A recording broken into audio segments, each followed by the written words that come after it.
Okay, to give y'all a little bit better idea, I'm just walking over to the left-hand side of our property right here and going to show you what everything looks like over here.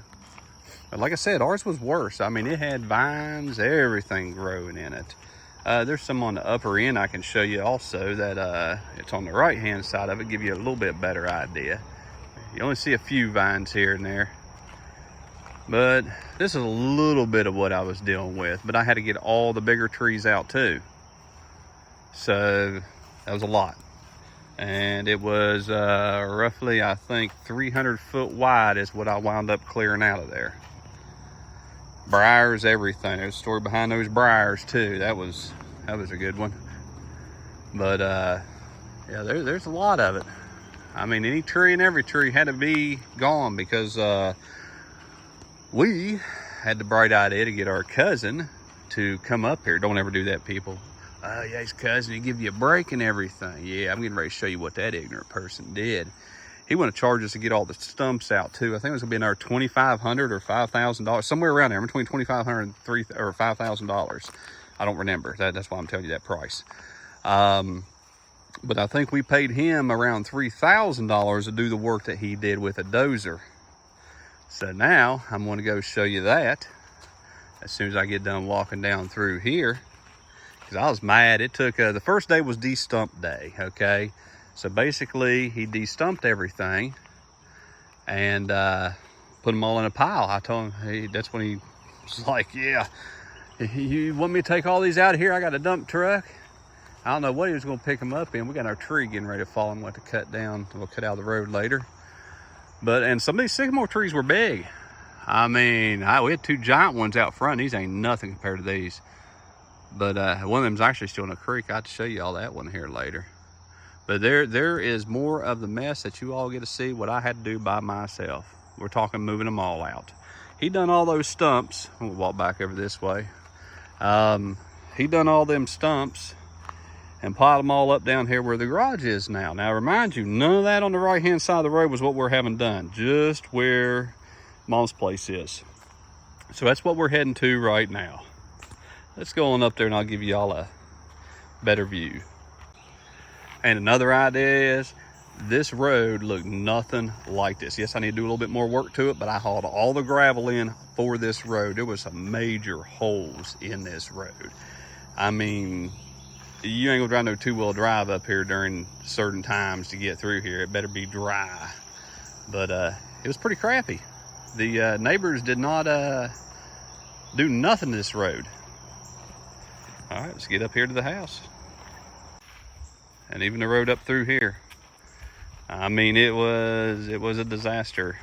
But this road looks way better now. I've got just about all the drainage done correctly now. All right, we're going to the left right here, y'all. Okay, and day one, like I was saying, was just de-stumping, getting all the stumps out. So that was fine. But then this ignorant ass, whoops, bleep that out.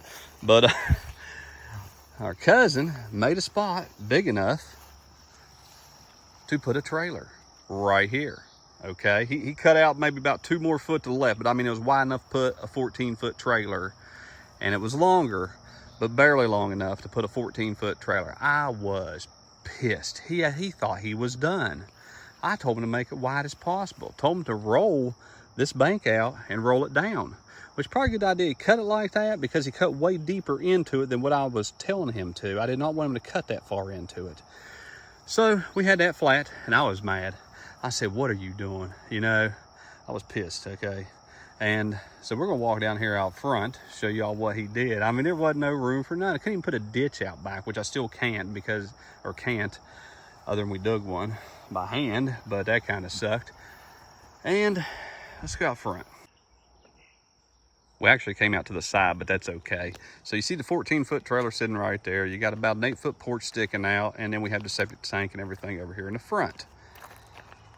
Then just the white pipe is a drainage just to get the water draining down through here. But this is what we wound up with at day 3. At the end of day 3, remind you, this guy's, I don't know what his problem is. He needs to learn how to drive a dozer. Now, he's been doing it for a long time. He knew how to drive it. He just didn't have no clue on how to listen to somebody. It's his way or no way. So I did not have him track in this front over here to the left right here, okay? None of that got tracked in. I told him to leave it. I was pissed. Day 3, I was just mad. He wanted to go day 4, and he said he'll finish it up, roll up the front. I told him to leave. I said that's the end of it. So from there on out, what wound up doing is renting all the equipment, and I learned how to run everything that we rented, which was just a ditch witch, what didn't work very good, track hoe, and a bulldozer. I'm just walking around here to show y'all a little bit better. So, but he did all this here, other than the ditch over here. I had to do the ditch. He didn't have no ditch at all out back. That's probably my fault because I got mad at him and told him to leave. But this is what we got. So, and yes, I still have some more stuff to do. And I'm getting ready to let the goats in on the back right there and eat all that stuff right there. That's what we got them for, so I ain't got a weed eat, ain't that right? But that is what we got there. Now for the rest of it. So I guess let's go on to part 3. Y'all enjoy, have a good day. We will talk to you on the next one.